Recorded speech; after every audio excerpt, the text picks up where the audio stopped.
कि आप 1 हफ्ता मांग रहे हो, मैं आपको 15 दिन देता हूं कि 15 दिन में उन गुंडों को गिरफ्तार करो। और अगर 15 दिन में नहीं किया तो मैं अपने भाई के कफन को सौगंध करके कहता हूं, भारतीय संविधान को संकल्प करके, कि फिर प्रदेश में कोई अधिकारी कर्मचारी, कोई सरकार का नुमाइंदा चैन से नहीं सोएगा। ये मेरा वचन है आप लोगों को। अगर 15 दिन में सरकार ने हमारी मांग नहीं मानी, जो मांगे और हमने सरकार को दिए, तो बताओ आप लोग सड़कों पे आने के लिए तैयार हो या नहीं?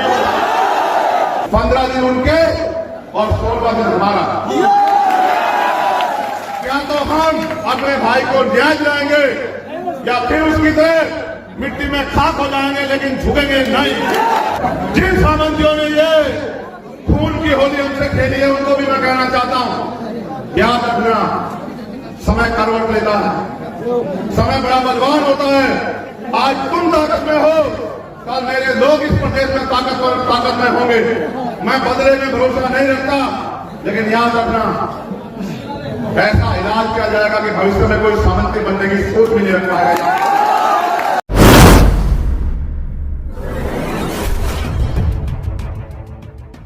मैं गया था अधिकारियों से मिलने। ये घटना कोई सामान्य घटना नहीं है, उसमें 4 लोग शामिल नहीं है मेरे लोगों।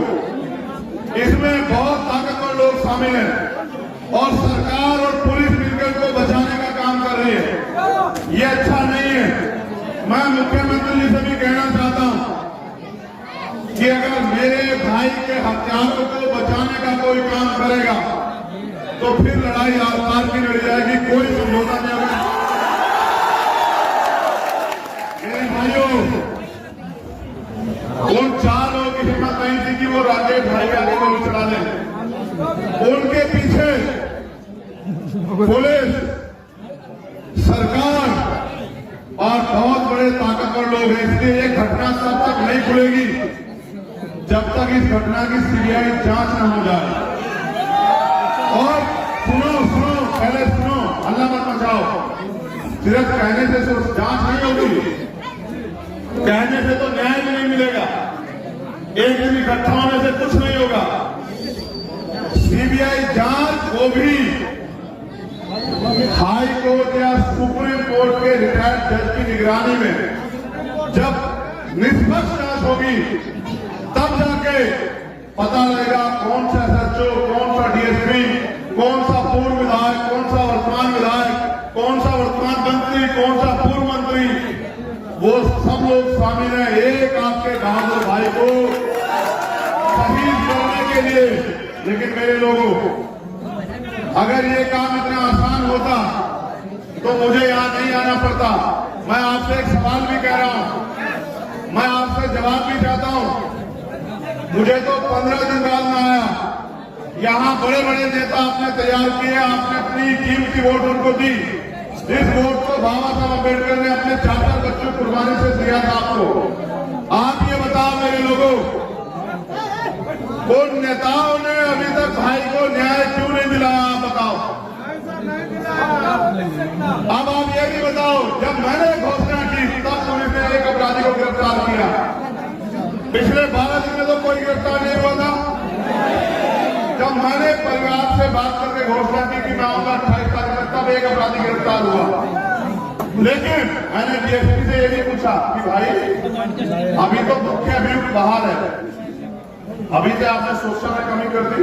वो अपनी जान बचाने के लिए मेरे भतीजे को, मेरे दूसरे भतीजे को, मेरी बहन को, मेरी बच्ची को, उनको भी नुकसान पहुंचा सकता है। इसकी सुरक्षा जिम्मेदारी कौन लेगा? कौन पे जवाब नहीं था। देखो, मैं दादी से मिला, मेरे साथ हाईकोर्ट के मेरे भाई वकील 2 सीनियर साथी आए थे। मैं ये बात भी स्पष्ट कर दूं, सुन लो आप लोग। जो लोग जेल गए हैं ना, उनकी बेल की जिम्मेदारी भी हमारी, उनकी लड़ाई हम लोग लड़ेंगे, उनको बाहर हम लोग निकाल के लाएंगे, याद रखना। मैंने प्रशासन से ये भी कहा है कि देखो, सत्ता के दबाव में, किसी के भी दबाव में अगर आज के बाद आपने कोई दबिश या गिरफ्तारी की तो ये अच्छा नहीं होगा। मैं आपसे भी कहता हूं, जेल से मत डरो मेरे लोगों। अगर आजादी चाहिए तो उन शहीदों की तरह जिनको हम शहीद आजम सरदार भगत सिंह के नाम से जानते हैं, ऐसे सुखदेव, राजगुरु ऐसे शहीदों के नाम से जानते हैं। अगर आजादी चाहिए तो हंसते हंसते अपने प्राणों का बलिदान करना पड़ेगा। पीठ नहीं दिखाई राकेश ने आपको, आप जानते हो इतनी गोलियां मारी गई, उसको पीठ नहीं दिखाई। देखो मैं दादी से मिला और आप देखो कितना दर्द होगा। जब गोलियां चल रही थी तब वो राकेश भाई के पास थी, वो उसके खून को पहुंच रही थी, तब भी वो जालिम उसके ऊपर गोलियां चला रहे थे। देखो मां का दिल देखो, उसको गोलियों का डर नहीं था, वो गोली उसको भी छलनी कर सकती थी। लेकिन मेरी बहादुर मां को इतना सा भी डर नहीं था अपनी जान का। अगर डर था तो आपके मसीहा की जिंदगी बचाने का डर था उसे कि वो बच जाए, इसलिए वो उसके आंसू और उसके खून पहुंच रही थी। मैं आपसे कहना चाहता हूं मेरे लोगों को, उन्होंने 1 हफ्ते का समय मुझसे मांगा कि 1 हफ्ते में वो सभी आरोपियों को गिरफ्तार करेंगे, लेकिन मैंने उनको इतने कमजोर मत बनो, तुम कभी इतने ताकतवर थे, तुम्हारी आवाज से दिल्ली घूमती थी, आज तुम्हारे हालात देखो, तुम्हारे अपने लोगों को घर में घुस के मारा जा रहा है। आपस में मत बोलो, चुप रहो।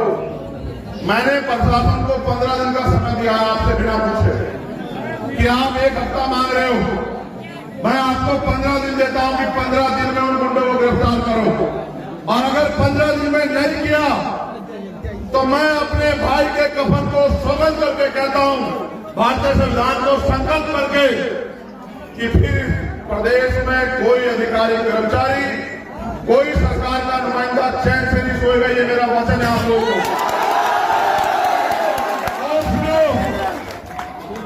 हमारे देखो, आपने एक सुरक्षा कवच तोड़ दिया अपना, ये सुरक्षा कवच इसलिए टूटा, अगर आप उसकी निगरानी करते तो शायद दुश्मन उस तक नहीं पहुंच पाता।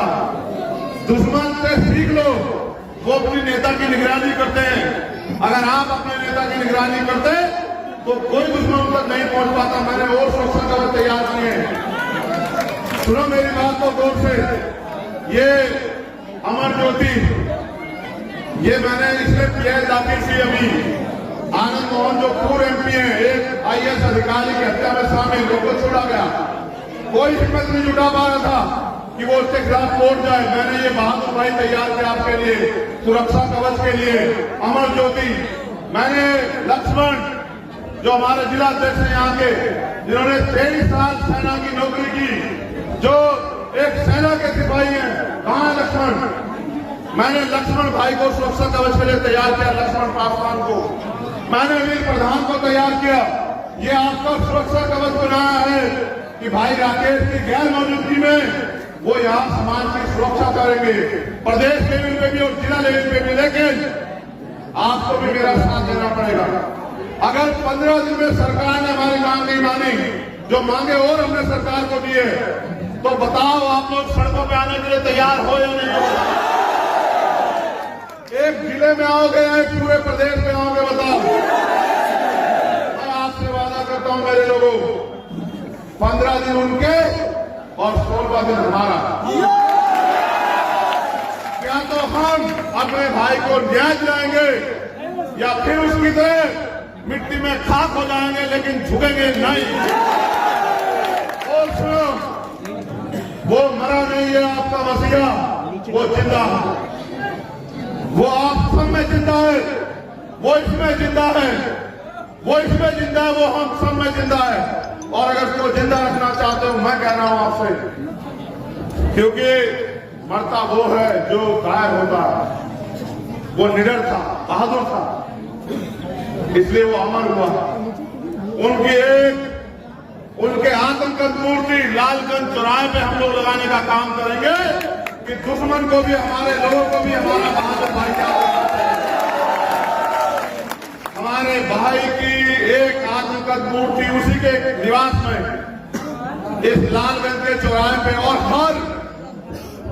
हर संघर्ष आंदोलन में हम अपने महापुरुषों के बाद अपने वीर अमर शहीद भाई का नाम भी लेने का काम करेंगे और जगह जगह पे उसके द्वारा किए गए कार्यों को बताने का काम करेंगे।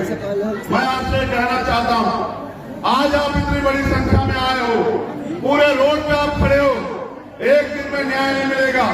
अगर सीबीआई जांच सरकार नहीं कराएगी तो हम लोग मुख्यमंत्री का घेराव करेंगे, हम जेल भरो आंदोलन चलाएंगे, हम पूरे प्रदेश में दलितों की पंचायत करेंगे और दलितों से ये पूछेंगे कि कितने राकेश पासवान को शहीद कराने के बाद आप लोग जानोगे। ये लड़ाई आज की नहीं है मेरे लोगों, इतिहास गवाह है। जिसने भी अपनी कौम के लिए ईमानदारी से लड़ाई लड़ी है उसको अपने खून से कीमत चुकानी पड़ी है। जिन सामंतियों ने ये खून की होली हमसे खेली है उनको भी मैं कहना चाहता हूं, याद रखना समय करवट लेता है, समय बड़ा बलवान होता है। आज तुम ताकत में हो, कल मेरे लोग इस प्रदेश में ताकत में होंगे। मैं बदले में भरोसा नहीं रखता, लेकिन याद रखना ऐसा इलाज किया जाएगा कि भविष्य में कोई सामंती बनने की सोच भी नहीं रख पाएगा।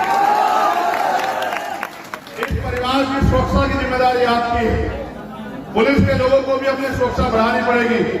मेरा परिवार, इनकी तरफ उठने वाली हर आंख को चंद्रशेखर की लाश से गुजरना पड़ेगा आज के बाद।